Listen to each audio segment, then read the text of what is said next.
You know, his background, his story kind of ties into that with obviously having been like the head of a weapons manufacturing company.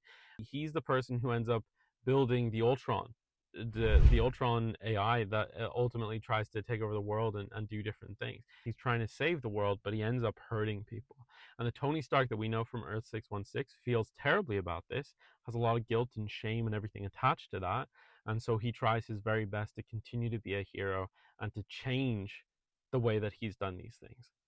But what if in every other reality, that character not only goes by a different name, being Victor Von Doom, but they lean into those evil or worse tendencies? What if they continue to be a weapons manufacturer at the expense of lives? What if they decide to build the Ultron machine to further their own goals?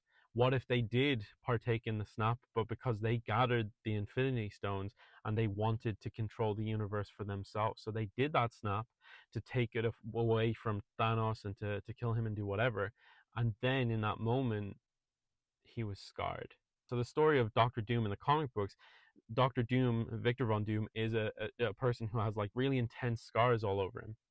And so that's part of the reason why he wears this metal suit and this metal mask, which he never ever takes off. Are Tony Stark even more special, right? Because we learned about in Deadpool and Wolverine Nexus beings, or no, we learned about anchor beings. In other projects, we learned about Nexus beings. So Nexus beings being like the America Chavez, who is only one person in the entirety of every reality. There's no other variant of them.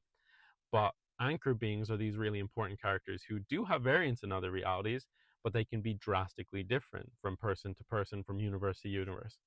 What if our Tony Stark in Earth 616 was the anchor being? He's now died.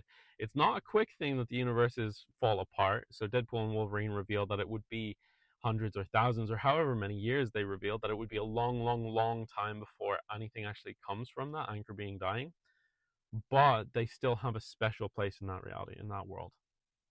So yeah, that's kind of my theory. That's my thoughts around how Robert Downey Jr. fits into being this character in the MCU, how he's going to play this role of Victor Von Doom, and how that's going to make sense overlapping with the stories that have come before. Yeah, kind of building on the screen crush theory of it being a variant of Tony Stark, or being someone who does get scarred in that kind of snap. I think it'd be really interesting if Tony Stark was the variant of Victor Von Doom, and in every other reality, they tend to be this evil character, this person who's never a hero. So, yeah, I don't know, but yeah, I want to hear all your thoughts. I want to know everything you've got going on. So please tell me in the comments, and be sure to like and subscribe, and yeah, come back for more. Thank you.